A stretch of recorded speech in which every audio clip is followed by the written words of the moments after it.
saindo da cova pela adoração. Reman, saindo da cova pela adoração. Já que alguns se levantaram, os que puderem, por favor, nós vamos ler o versículo 1 e 2 e o versículo 18 do Salmo 88. Diz assim, todos encontraram? Podem dizer amém? Senhor Deus da minha salvação, diante de ti tenho clamado de dia e de noite. Chegue a minha oração perante a tua face. Inclina os teus ouvidos ao meu clamor. Versículo 18. Afastaste de mim. Algumas versões dizem: desviastes para longe de mim todos os meus amigos e companheiros, e os meus conhecidos estão em trevas. Na verdade, o que ele está dizendo aqui no texto bíblico mais próximo do hebraico, dos originais, é: os meus amigos agora são as trevas, a escuridão. Ele está retratando assim a solidão na qual ele se encontrava. Diga comigo: Senhor, fala comigo. Amém. Pode sentar, querido, em nome de Jesus. Meu irmão, minha irmã, eu disse a vocês que ao longo destes dias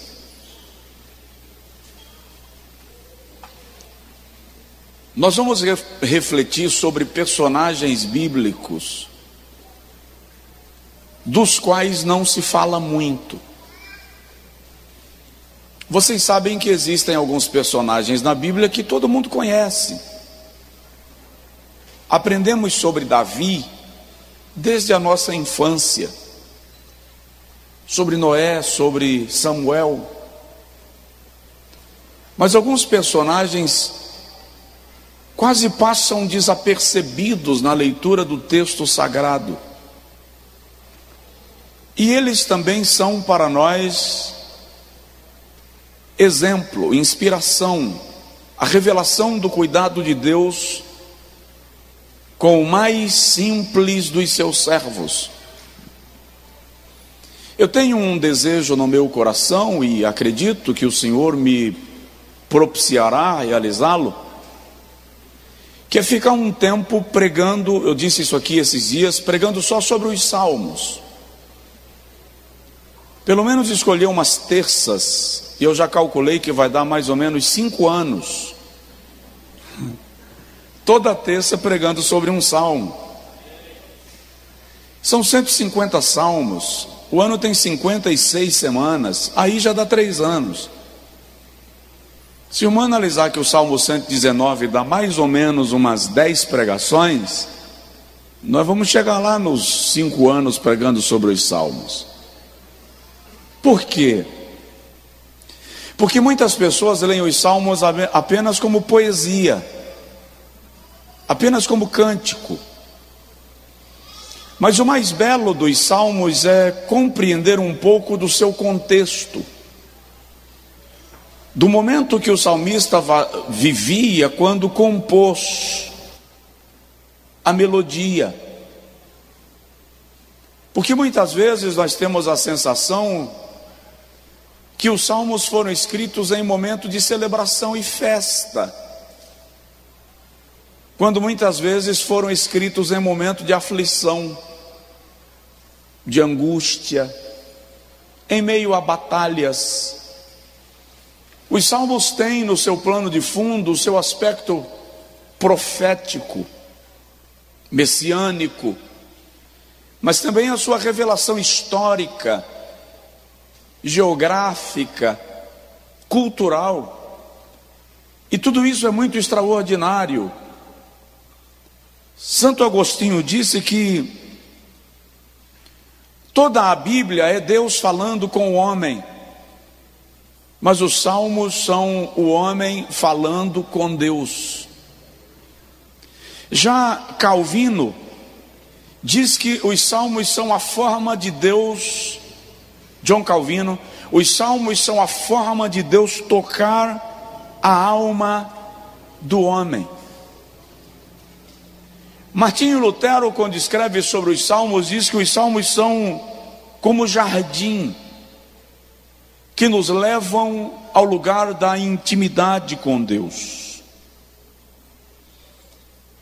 Compreender a leitura dos salmos vai nos levar a um alento, a uma nutrição espiritual incrível. O personagem, o compositor desse salmo, Emã, ou Remã, é da família de Coré. É tudo fora do lugar. Porque se o irmão lembra bem, Coré é o líder daquela rebelião que se levantou contra Moisés em Números, capítulo 16. E a Bíblia diz que o chão abriu e Coré foi engolido vivo pela terra, com todos os seus pertences e com todos aqueles que lhe seguiam e com a sua família. Ora, se a família de Coré foi engolida pelo chão, como é que Remã é descendente de Coré? Quando você chega no capítulo 26 de Números, o texto sagrado diz que alguns, diga comigo, alguns, da casa de Coré foram preservados. Ei, eu e você estamos aqui porque fomos preservados. Deus quis nos preservar. No meio do exercício ou da execução do seu juízo, Ele nos preservou. Remã é da tribo de Levi. A tribo de Levi é uma tribo sacerdotal. Ele é descendente de Leia. Quem é Leia? A mulher que casou com Jacó sem Jacó querer. Porque Labão deu um zigue em Jacó. Leia não era a mulher amada por Jacó, não era a mulher que Jacó queria, mas ela lhe dá Levi. E a família, a descendência de Levi é escolhida por Deus para ser a tribo sacerdotal. Significa que quando Leia estava grávida de Levi, ela não estava apenas grávida de um menino, ela estava gestante de um ministério, de uma geração sacerdotal. Aliás, deixa eu te falar, Deus tem planos com os teus filhos, saiba disso. Então, Remã é da tribo de Leia, da família de Leia, é descendente de Leia, a partir de Levi. Leia é a mulher não amada de Jacó, mas ela gera a tribo sacerdotal. Uma análise desta genealogia mostra que Remã é neto de Samuel, ou seja, ele é crente. Diz comigo, ele é crente. Ele é levita. Ele é adorador. Ele é ministro do altar. Mas o salmo de número 88 é um salmo de angústia. É um salmo de adversidade. É um salmo de aperto. A palavra angústia por si só, na sua raiz, dá a ideia de estrangulamento, sufocamento. Então é um salmo de estrangulamento. Alguns estudiosos entendem que alguns salmos são salmos que expressam luto, dor, sofrimento.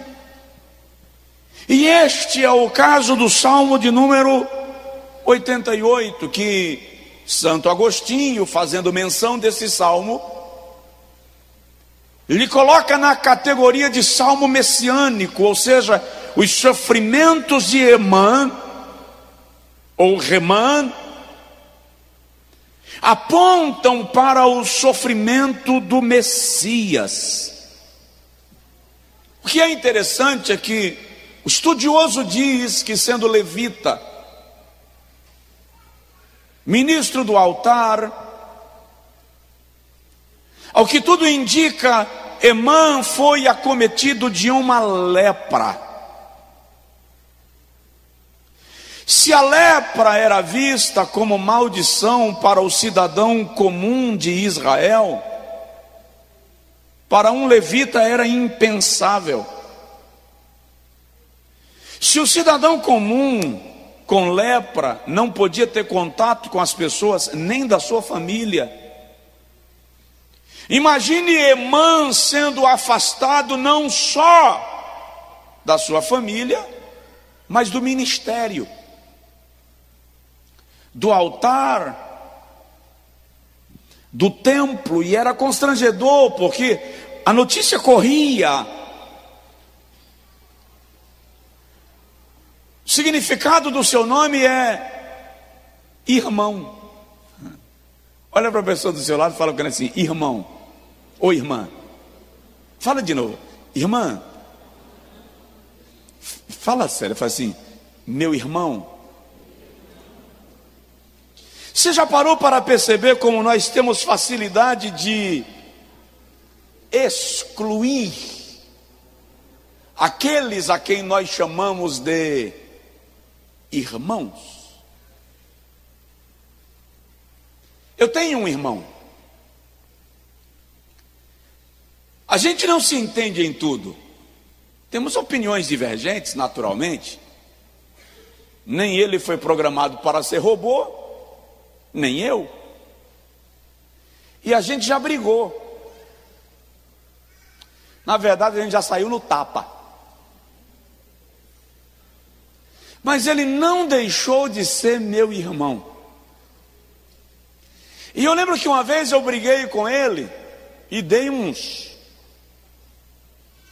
Eu era melhor de briga do que ele. Mas no outro dia, quando ele chegou em casa, surrado, porque alguém na escola bateu nele, eu disse: vem cá e me diz quem foi. Tipo assim: eu posso bater em você, porque eu sou seu irmão, outro não. Irmão. Por que será que nós, apesar de olharmos uns para os outros e dizermos: a paz do Senhor, irmão, quando eu descubro que o irmão ficou leproso, teve um problema, uma dificuldade, eu não o vejo mais como meu irmão. Passo por ele na calçada e não o saúdo mais. Se mudar de igreja, vira cão. Se mudar de convenção, vira demônio. Porque o nosso conceito de irmandade é de fundo de quintal. É bairrista, egoísta. Chega a ser doentio. Emã é irmão, mas ele, o irmão, levita, adorador, ministro do altar, teve problemas. Diga comigo, os irmãos também têm problemas. Ao que tudo indica, ficou leproso. Por quê? Porque crente também fica doente. Por mais piedoso que você seja, o servo de Deus, a serva de Deus também sofre. Não obstante o seu sofrimento e isolamento pelo seu estado, Remã compõe um salmo e adora. Aprende isso. Uma coisa é a tua dor, outra coisa é a tua adoração. A dor não pode calar o teu louvor. Não deixe o sofrimento lhe silenciar. Não pense que todas as vezes que essas crianças, com todo respeito, sobem para cantar aqui ou tocar, que é porque eles não estão com alguma dor na alma, não estão sofrendo. Estão. Não pense que todas as vezes que o pastor sobe e prega é porque tudo está perfeito. Mas uma coisa é a tua dor, outra coisa é a tua adoração. Adore. Paulo, escrevendo sobre isso, diz: eu recebi um espinho na carne, um mensageiro de Satanás que me fustiga, que me esbofeteia. E acerca dele eu orei 3 vezes ao Senhor. E o Senhor me disse: Paulo, a minha graça te basta, porque o meu poder se aperfeiçoa na fraqueza. Eu queria que você entendesse isso. O sofrimento também é pedagógico. A propósito na dor, a propósito na aflição, há aprendizado nos processos pelos quais a vida nos leva a passar. É preciso entender isso. E Emã vai nos ensinar algumas coisas desse processo que ele está passando e que lhe agiganta na fé. Quem já tinha ouvido falar de Emã na Bíblia? Levanta a mão. Só uma pessoa, 2. Mas ele é um gigante da fé. Que milagre ele fez? Parece que nenhum. Quantos feitos extraordinários ele apresenta? Eu acho que nenhum. Mas a sua vida revela uma experiência de fé. Vamos aprender com Remã no Salmo 88. Deixa a sua Bíblia aberta. E se você não desenvolveu ainda a graciosa ou o gracioso hábito de anotar, em nome de Jesus, desenvolve. Faça desse culto uma escola, faça desse culto uma aula, cada terça-feira. A primeira lição que Emã nos ensina no Salmo 88 é: não importa o seu estado, ore. Não importa o seu estado, ore. Não está bem com a mulher? Não comprometa a sua relação com Deus, ore. Não está bem com o marido, ele é chato? Não comprometa a sua relação com Deus, ore. Teve problema no trabalho? Ora. Está enfermo? Ora. Pastor, perdi a fé. Ora. Mas como é que eu vou orar sem fé, pastor? Deus sabe o nível da sua aflição, e Ele é poderoso para compreender a realidade da sua alma. Apenas ore. Ele começa o salmo orando e dizendo: Senhor Deus da minha salvação, diante de ti tenho clamado clamado. O que é clamar? Clamar é fazer barulho. Clamar é gritar. Clamar é se expressar. E eu tenho clamado dia e noite. Chegue a minha oração perante a tua face. Inclina os teus ouvidos ao meu clamor. É óbvio e eu preciso que você entenda isto. O seu clamor incomoda alguém. Você sabia disso? O seu clamor incomoda alguém. Mas você precisa saber que quem se incomoda com o teu clamor não conhece a intensidade da tua dor. Então clame assim mesmo. Chegaram um dia para Bartimeu e disseram: cala a boca, cego. E a Bíblia diz que quanto mais o repreendiam, mais alto ele gritava. Quem conhece um pouco da história do cego Bartimeu, sabe que sua angústia era maior do que a cegueira. O historiador diz que o pai de Bartimeu foi comandante do exército da Judéia na guerra contra o Império Romano, na tomada da Palestina. Numa daquelas movimentações pela liberdade da região, o pai de Bartimeu comandava tropas e ele foi preso pelo exército romano.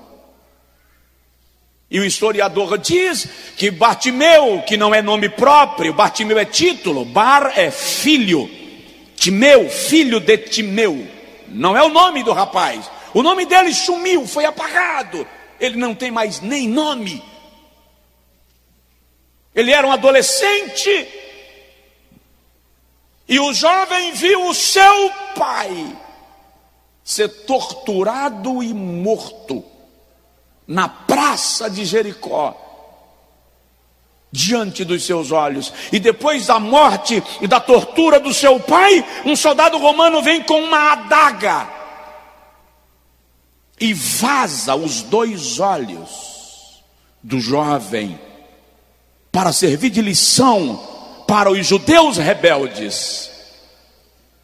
A última imagem na memória daquele rapaz é a tortura e a morte do seu próprio pai em praça.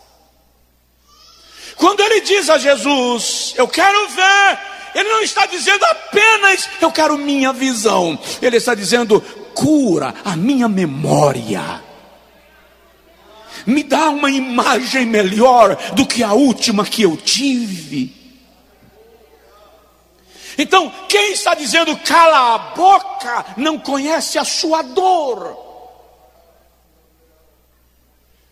Ah, quantas vezes você vai orar e fica comedido, porque quem está do seu lado pode se incomodar com o seu choro. Ei, clama, é o que Eban está nos ensinando, não importa seu estado, ore. Provoca o vizinho e diz para ele: ore. Ore como você puder. Pastor, eu não sei as palavras certas. Ore com as palavras que você tem. Paulo diz, Romanos 8, 26, que nós não sabemos o que havemos de pedir como convém, mas o Espírito Santo intercede por nós com gemidos inexprimíveis. O que Paulo está dizendo é que o Espírito Santo pega as nossas palavras e transforma na linguagem divina e leva para Deus. Então presta atenção, Deus não ouve a sua oração porque você sabe orar. Deus ouve a sua oração porque Ele sabe o que você quer pedir, e Ele responde de acordo com a sua misericórdia e benignidade. Ore.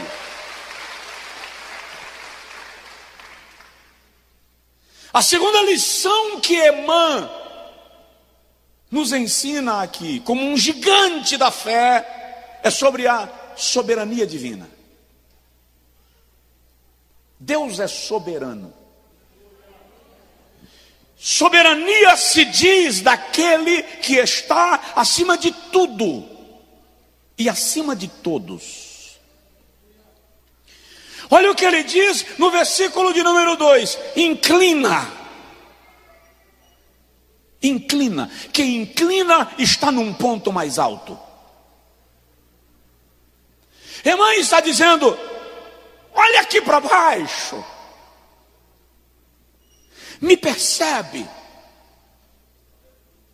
Inclina os teus ouvidos ao meu clamor. Em meio à dor e ao sofrimento, Emmanuel nos ensina que Deus está acima de tudo, de todas as coisas.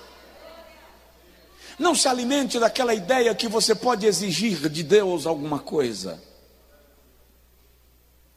Não se alimente daquela ideia que você pode determinar e Deus é obrigado a fazer, porque Deus é soberano. Salmo 115 diz que o nosso Deus está nos céus e Ele faz tudo aquilo que lhe apraz, que deseja fazer. Você lembra que Jó tinha 4 amigos? Elifas, o mais velho, Bildade, o segundo, Zofar, o terceiro, e Eliú, o quarto e mais novo deles. O livro de Jó discorre capítulo 1, capítulo 1, o início da tragédia, capítulo 2, a continuação da tragédia, capítulo 3, o luto e o afogamento de Jó na angústia. Capítulo 4 até o capítulo 38 é Jó discutindo com Elifas, Bildade e Zofar. Eliú só fala no capítulo 38. Por quê? Porque na cultura oriental o mais novo só falava quando todos os argumentos dos mais velhos fossem esgotados. Quando ninguém tinha mais nada para falar, o mais novo se pronunciava. Então Bildade ouve tudo aquilo calado. Eliú ouve tudo calado. Elifas acusa Jó de orgulho, arrogância, prepotência. Bildade acusa Jó de adultério, cobiça, prostituição. Zofar acusa Jó de afastamento de Deus, desvio. É por isso que você está sofrendo. Quando todos se calam, Eliú se aproxima e diz assim: agora calai-vos e falarei eu. E a fala de Eliú no capítulo 38 de Jó é: eu não sei a causa do teu sofrimento, mas eu sei que Deus tem razão. Eliú vai reconhecer que Deus está no controle de todo aquele processo e há uma razão pela qual Jó está sofrendo.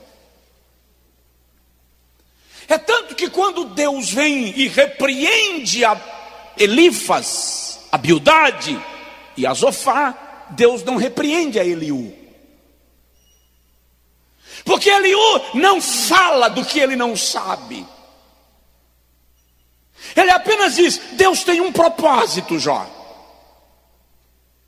E pode observar que é quando termina o discurso de Eliú que Deus aparece no deserto num redemoinho. E é bom lembrar que Jó já tinha trauma de redemoinho. Basta lembrar que no capítulo 1 foi um redemoinho que matou seus filhos. E quando o redemoinho vem se aproximando de Jó, a voz brada do olho do furacão e diz assim: levanta-te, Jó, que eu quero falar contigo. Cinge-te de toda a tua força. Eu vou te perguntar e você vai me responder. E o Senhor começa a perguntar para Jó assim: onde você estava quando eu lancei os alicerces da terra? Jó não sabe responder, e Deus então diz: então me dizes, onde tu estavas quando eu construí as colunas de sustentação, os fundamentos da terra? Jó não sabe responder, e Deus pergunta: então me diz, qual era o hino, qual era a música, qual era a partitura que os anjos cantavam enquanto eu criava todas as coisas? Jó também não sabe responder. E o Senhor pergunta a Jó: então me dizes, onde mora a luz? Jó não sabe. O Senhor diz: Jó, me digas qual é o peso do vento. Jó não sabe.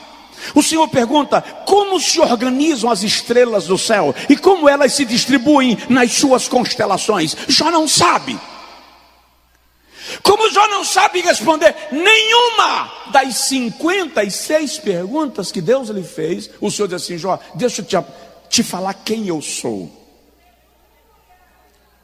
Eu sou aquele que chama os raios pelos nomes, e eles se apresentam a mim e dizem-me: eis-nos aqui.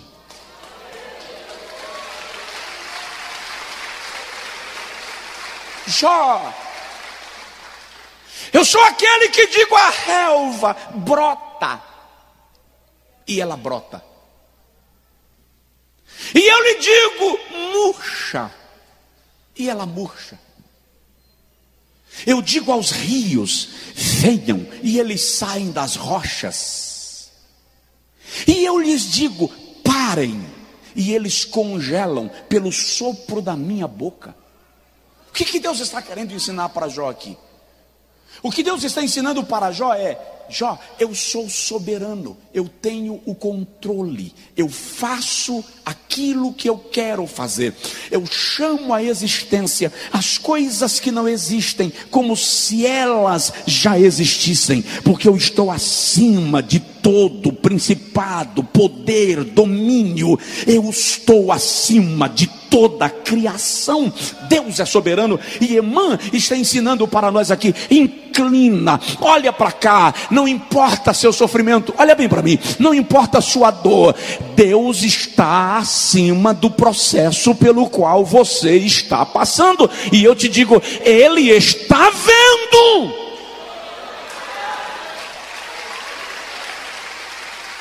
Aleluia!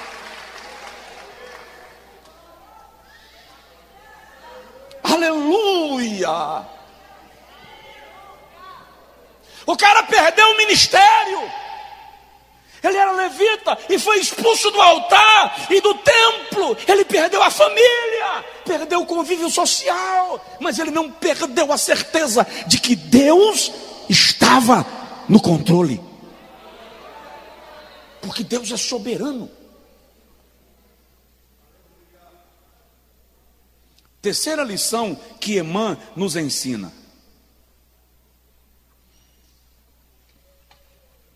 estamos no Salmo 88. Emã nos ensina no versículo 4 e versículo 5: estou ferido, mas não estou morto. Estou ferido, mas não estou morto. Diz isso aí comigo: estou ferido.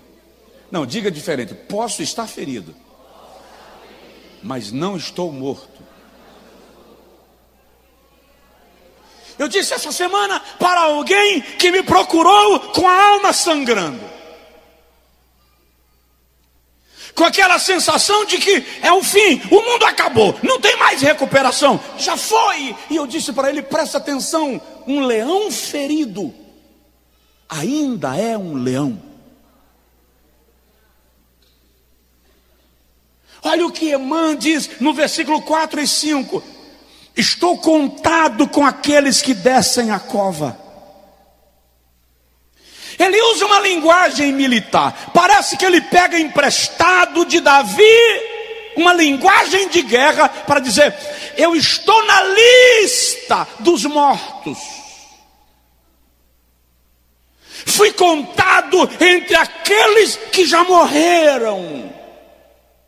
Estou como um homem sem forças, sem vida, livre entre os mortos, como os feridos de morte que jazem na sepultura, dos quais já ninguém mais se lembra, e não se conta mais nos dedos da mão. Ele está dizendo: já estou entre os que morreram e ninguém faz mais questão de mim, ninguém sente a minha falta, ninguém se lembra mais que eu existi. Ninguém lembra mais dos louvores que eu cantei no templo. É triste isso. Como é triste ver esse ambiente do reino dos homens. Tão logo você é atingido, ninguém se lembra mais dos louvores que você entoou. Ninguém se lembra mais de quantas vezes foi abençoado através de você. É o sentimento de Emã. Me deram como morto, fui excomungado. Já não fazem menção de mim. Estou arrolado entre aqueles que não vão se recuperar. É como se os inimigos dissessem: não morreu ainda, mas não vai viver. Ah, quantas vezes alguém olhou para você e disse: dessa vez já foi, não levanta mais, não contem mais com ele, não volta. E Deus olhou lá de cima e disse: há esperança para a árvore cortada.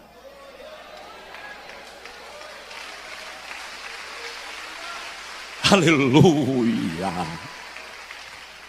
Ao cheiro das águas brotará. Se tiver alguém do seu lado, dá um toque nessa pessoa e diz para ele assim: a ferida não vai te matar.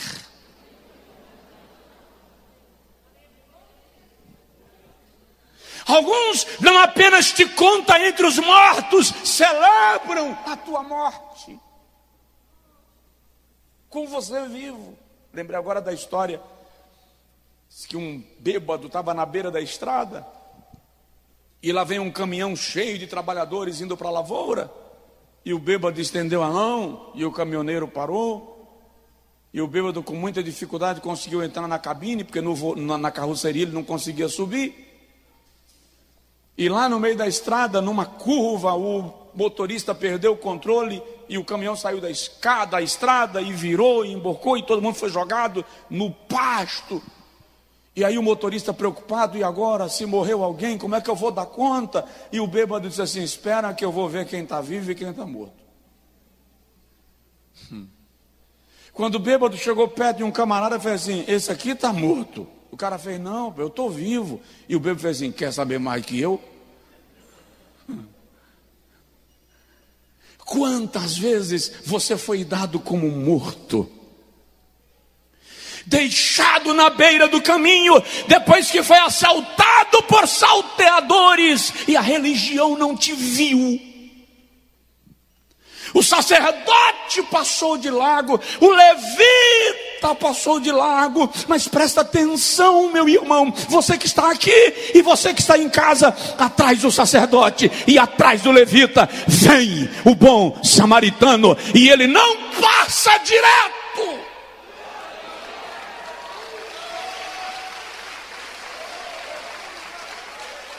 Você está ferido, não morto. E essa palavra é de Deus para a vida de alguém que pensa que acabou,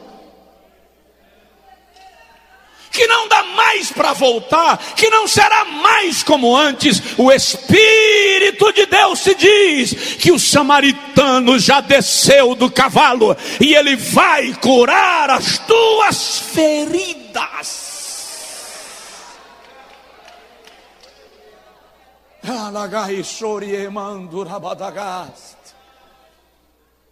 vai ser melhor do que antes.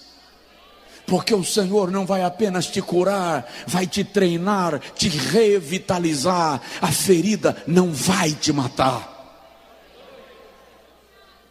É um gigante na fé, ferido. Vamos lá, quarta lição que Emã nos ensina: ele sofre, mas não perde o alvo. Ele sofre, mas não perde o alvo. Versículo 6, 7 e versículo 8: puseste-me no abismo mais profundo, em trevas e nas profundezas. Sobre mim pesa o teu furor, tu me afligiste com as tuas ondas. Alongaste de mim os meus conhecidos, me tornaste em extrema abominação para com eles. Estou fechado, estou tampado, estou lacrado, não posso sair. Sabe o que é interessante aqui? Emã não atribui a ninguém o seu sofrimento. Ele reconhece Deus no controle da sua dor. É como se Emã dissesse: eu só estou aqui porque o Senhor me colocou.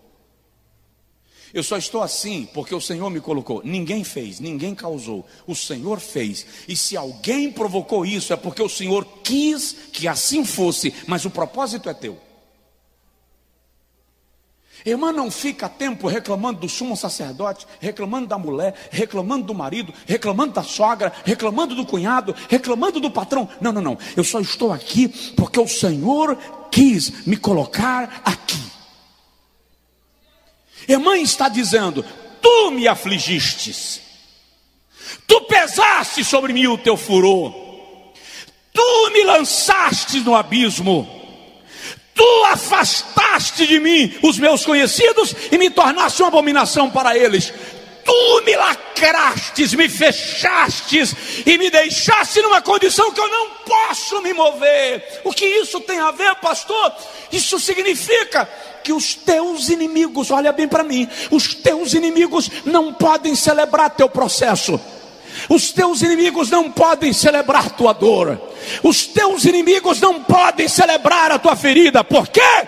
Porque eles causaram apenas porque Deus quis fazer deles instrumento para tal. E no devido tempo eles serão quebrados naquilo que fizeram, porque o seu processo é com Deus e não com os homens.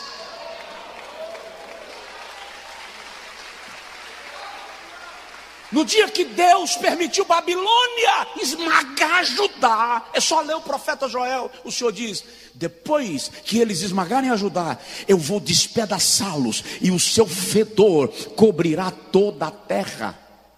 Ei, os teus inimigos não fazem. Tudo que acontece na sua vida, Deus tem um propósito. De alguma forma, Ele está maestrando o processo.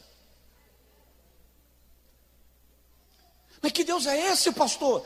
É o Deus que quer te ensinar que quanto mais próximo você está dele, mais lapidado você será.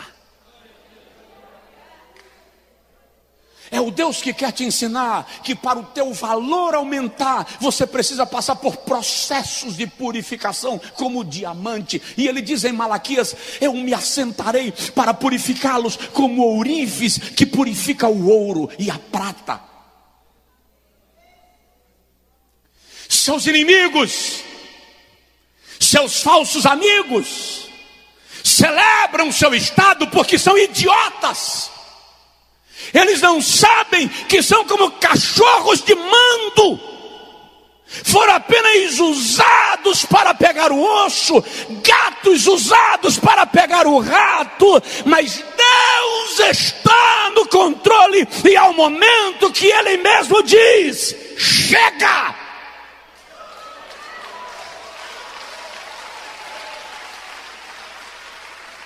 sabe o que é incrível na linguagem de Emã? É que Emã sabe que de algum modo Deus tem o controle de cada indivíduo na terra. Ninguém passa desapercebido. A vida de ninguém acontece por acaso. Ele nos conhece.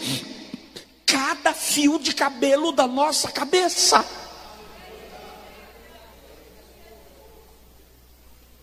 Diga comigo, eu sei que Deus está no controle da minha dor.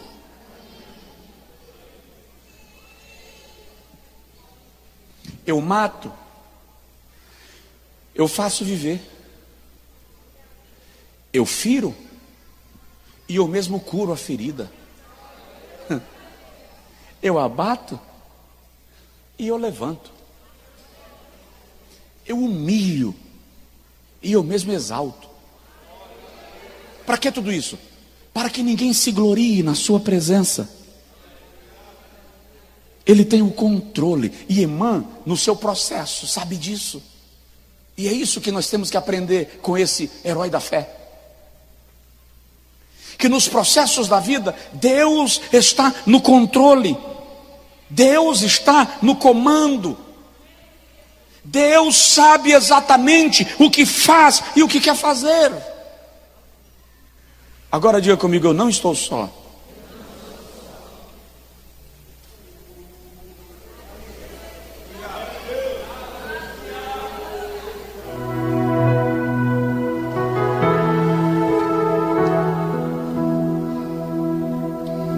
Meu pai pastoreou uma cidade. Pode permanecer aqui que você vai me ajudar daqui a pouquinho. Que tinha alguns fabricantes de vasos. Vasos de barro. E eu lembro, não vou falar o processo inteiro porque é longo, mas eu lembro que o oleiro chegava no terreno e ele cavava pequenos buracos e deixava a própria terra do buraco dentro dele em forma de montão. Tinha diversos no terreno. E ele jogava água. Para quê? Para deixar de molho. E o barro ficava de molho. E eu lembro que às vezes tem um processo que a minha mãe se irritava demais. Porque o oleiro usava a gente, crianças, quando a gente vinha da escola, ele dizia assim: quem quer brincar de lama? Quem quer brincar de pisar no barro? Toda criança gosta de brincar de pisar no barro, irmão. E eu esqueci que estava de farda e caía no barro. Era uma festa. Chegava em casa naquele estado. Só que chegava um momento que o oleiro dizia assim: tá bom, não precisa pisar mais. Presta atenção nisso. Só te pisam enquanto o oleiro quiser. Chega um momento que o oleiro diz assim: chega, não precisa pisar mais. Já está no ponto. Emã sabia disso. Ele não erra o alvo, ele não culpa ninguém. Ele sabe que o oleiro está no controle. Diga comigo, eu sei que Deus está no controle. Vamos mais um pouquinho para a gente terminar? A quinta lição que Emã nos ensina no Salmo 88 é: adore agora. Adore agora. Eu vou repetir: não deixe para adorar depois. Não deixe para adorar depois que a dor passar. Não deixe para adorar depois que o processo terminar. Adore agora. Tire a viola da sacola. Tire o violão do case. Tire o pandeiro cheiro do prego. Tire a sanfona da caixa, adore agora. É no momento que os teus inimigos esperam teu silêncio que Deus quer ouvir a tua voz.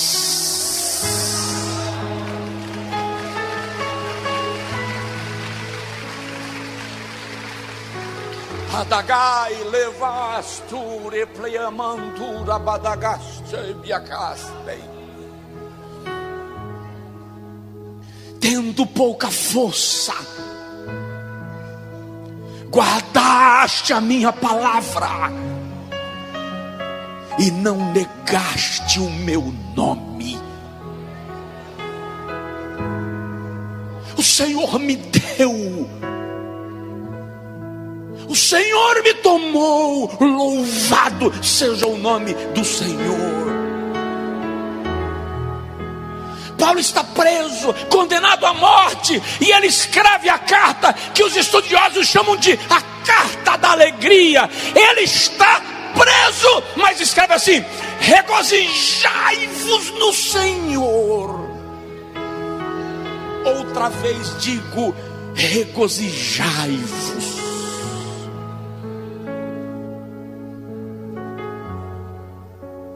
Queremos adorar depois do processo. Queremos adorar depois da aflição. E o Senhor está dizendo: adore, saia da cova pela adoração. Olha o versículo 12. Emã diz assim: saber-se-ão as tuas maravilhas no Hades, nas trevas. A tua justiça será lembrada na terra do esquecimento.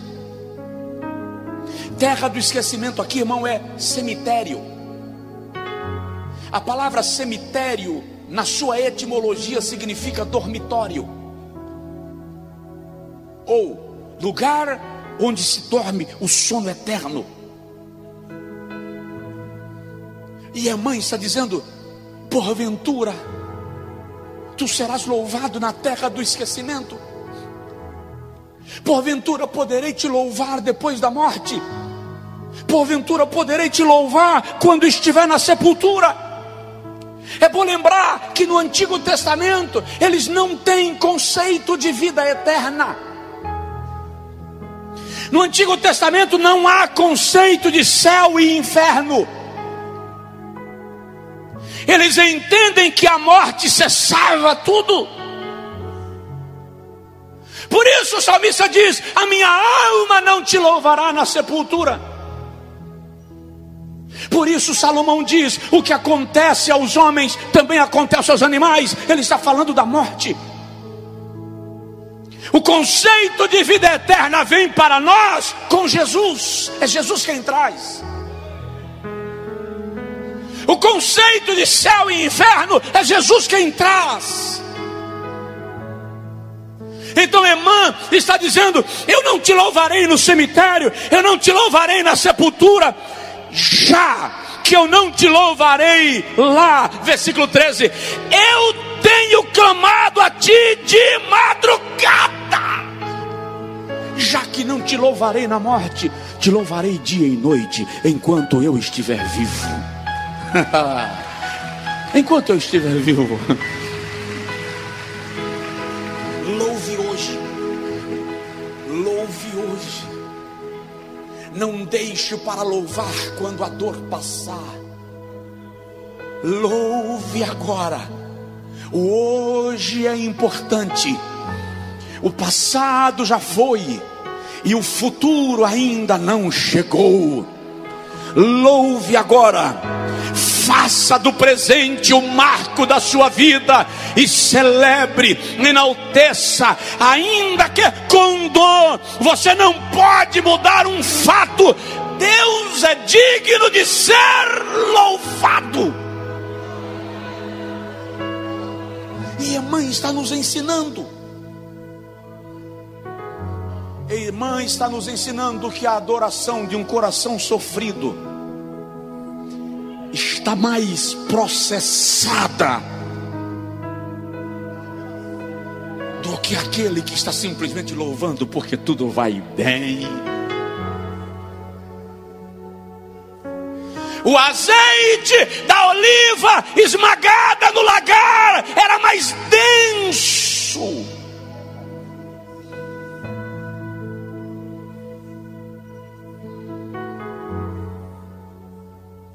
Quanto mais intensa a sua adoração, quanto mais intenso o seu processo,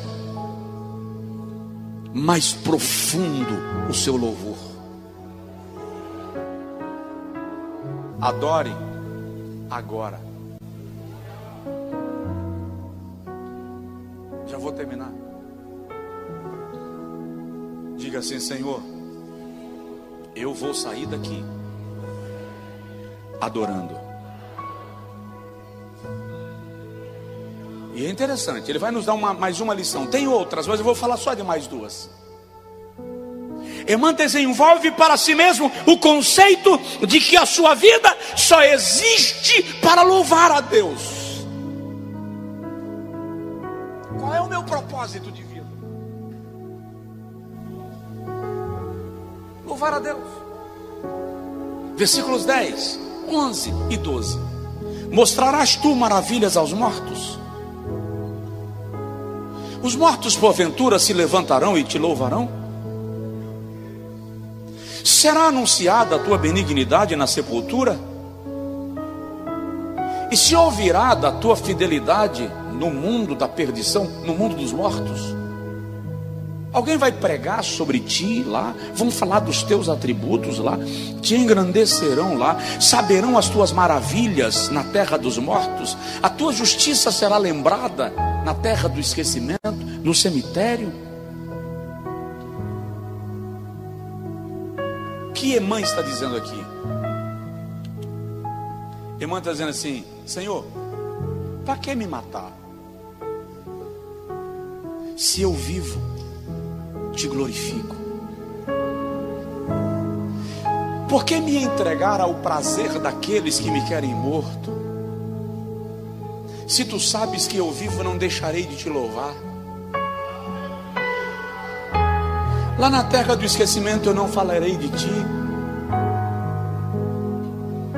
Na sepultura eu não falarei da tua fidelidade.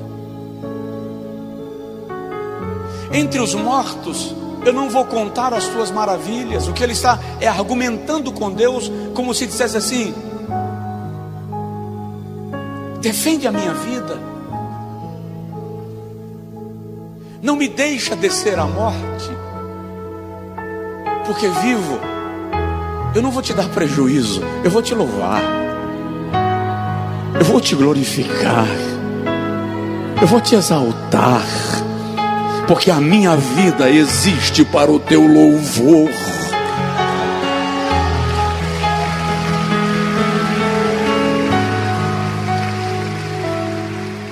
É compreender que a nossa vida existe para o louvor de Deus. A nossa vida existe para a exaltação de Deus. Por isso, deixa eu dizer para alguém aqui em específico: não morra. Não morra. Eu preguei ontem, entre parênteses, não deveria, mas fui. Não deveria aqui é porque, como o corpo é de pó, e essa semana andou trincando, é melhor não abusar.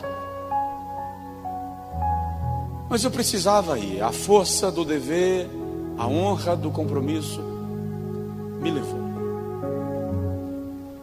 Quando eu terminei o culto, eu falei com o pastor: me ajude, eu não posso tirar foto com ninguém. Tinha uma multidão fazendo fila. Se eu estou muito cansado, muito fraco e muito tonto, eu quero descer e quero ir dormir. Mas quando eu entrei no carro, um irmão bateu no vidro com o telefone na mão. Pastor, preciso que o senhor veja isso aqui.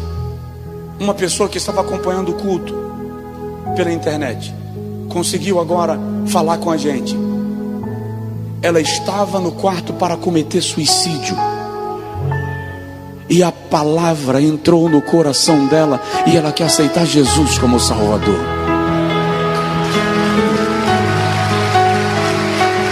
Aleluia.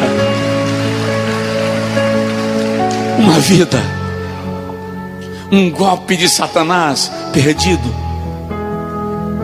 Sentou o machado pensando que era um caule e era uma rocha. Jeová estabeleceu o livramento, o laço quebrou e uma vida foi salva. Para que você vive? Qual é o seu propósito de vida? Irmã está dizendo: Senhor, para que me deixar morrer? De que eu sirvo morto, se na vida te louvarei?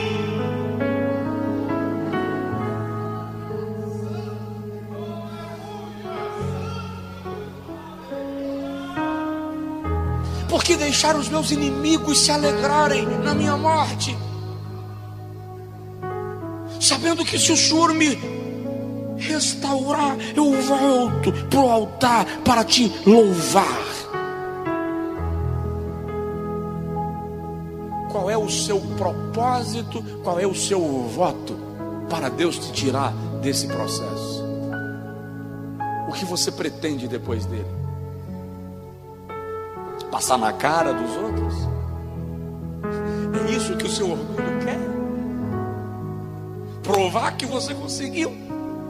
Não, isso não interessa para Deus. Mas a Deus interessa saber que tudo que você viveu servirá para a sua glória. E eu vou encerrar te dizendo mais uma coisa de Emã, que está no versículo 18, e nós lemos na hora da leitura. Ele diz: afastaste de mim, desviaste de mim,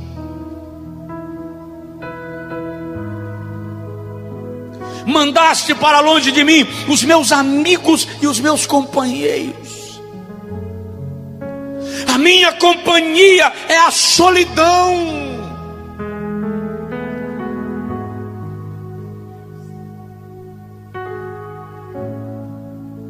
Você já perdeu algum amigo que lhe faz falta, que você lamenta por ter perdido a amizade?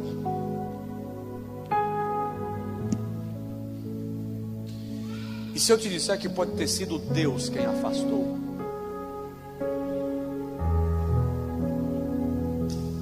E se eu te disser que às vezes é Deus quem afasta de você a tua família? Você fica magoado porque sua família não lhe deu atenção, e às vezes é Deus quem tira todo mundo. Sai todo mundo. Mas para quê, pastor? É como se Deus dissesse: sai todo mundo, porque agora sou eu e ele. Só cabe nós dois.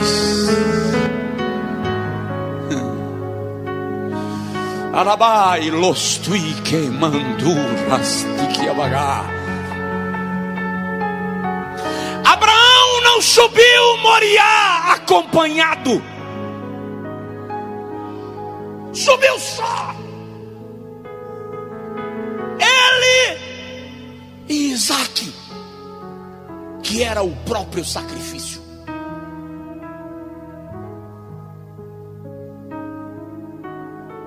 Os amigos de Jó não lhe serviram de companhia. Há momentos que Deus quer tratar com você, que os amigos só atrapalham. Suas boas intenções não ajudam, aumentam o peso. O Senhor diz a Elias: eu reservei 7.000 joelhos que não se dobraram. Mas os 7.000 joelhos não estavam com ele na caverna. Na caverna só estava Elias.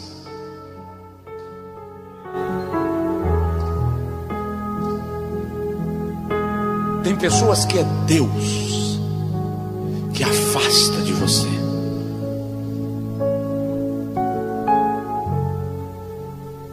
Porque o processo é sigiloso. É Deus e você. E irmã sabe disso. Os meus amigos me abandonaram. Os meus companheiros se foram. Não atendem minha chamada. Passam por mim e não me saúdam como se não me conhecessem. Ninguém me enxerga. A minha companhia é a solidão. Os meus amigos são as trevas. É isso que ele está dizendo. A minha companhia é a solidão. Eu estou só. Diga comigo: solitário, mas não sozinho. Diga comigo: os amigos se foram, mas o amigo ficou.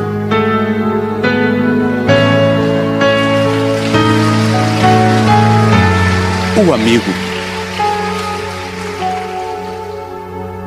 Emã sabe que sair do processo dependia de reconhecer Deus no controle de tudo.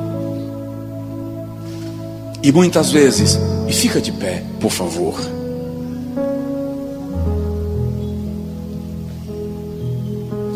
O processo pelo qual você está passando é apenas Deus afastando pessoas.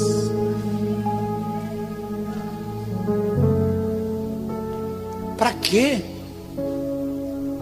Para te dar uma aula.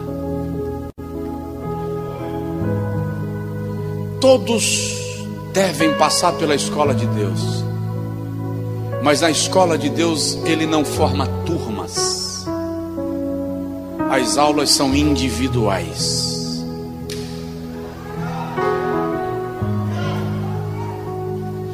E são tão individuais que numa só pregação Deus está falando com ele uma coisa e com ele outra coisa na mesma palavra.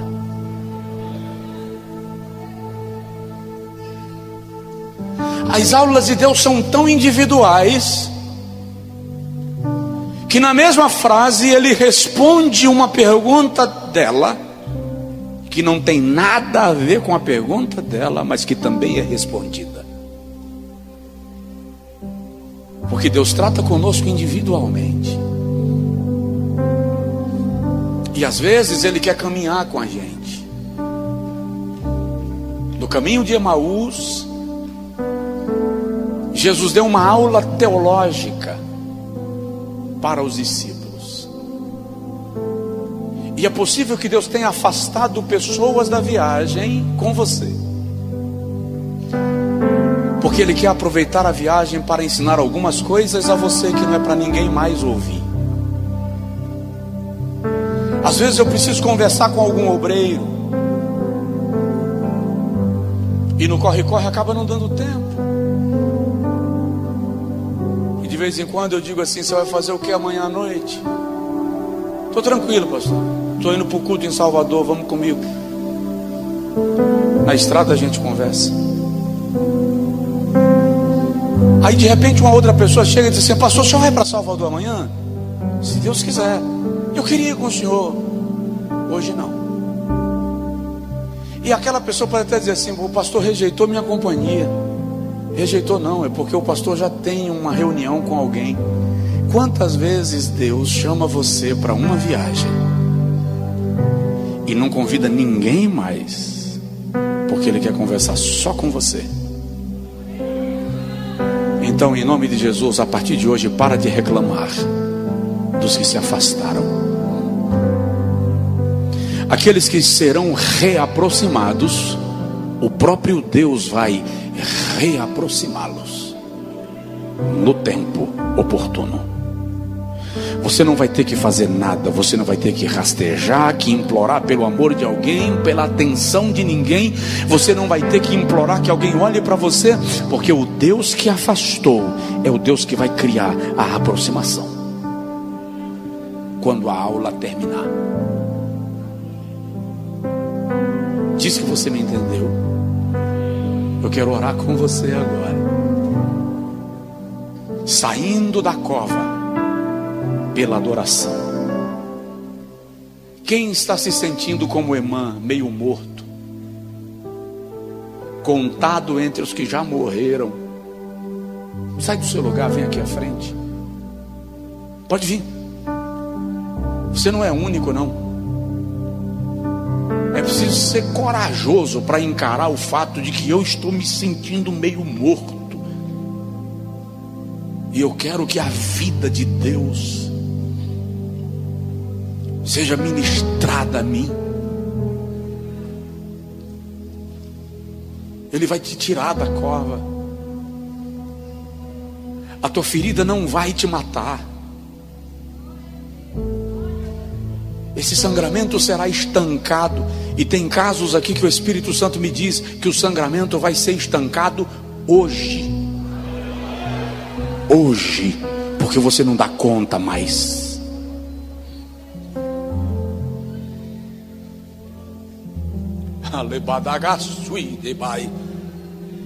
Tem casos aqui que o Espírito Santo está me dizendo que ele vai passar um apagador na tua memória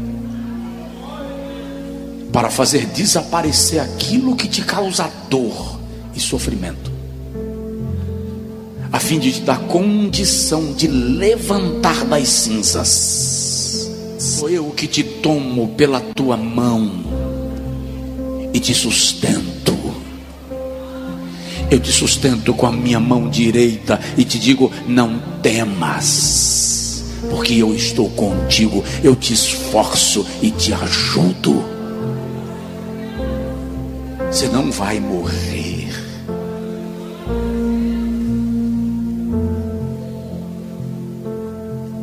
Aleluia. Pai, aqui estamos como remando. Alguns perderam família, ministério, emprego, estabilidade emocional.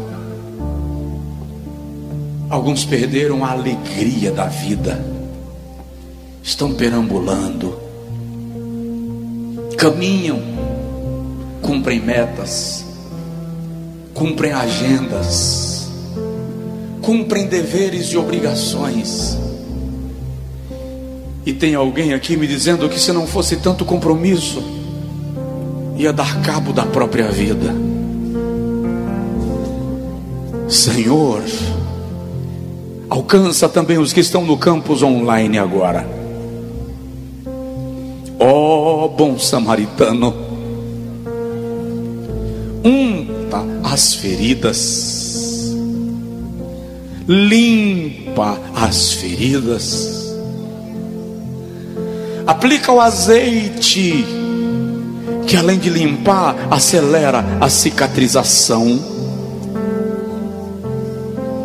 Quebra as cordas do passado, fecha a ferida que lhe faz sangrar. Senhor, em nome de Jesus Cristo, ministra agora a cura. Como Emã sonhava voltar ao altar para o seu ministério levítico, que este homem, que esta mulher seja levantado pelo Espírito Santo nesta noite. Agora, agora, agora, agora, agora. Cessa o sangramento agora, Senhor.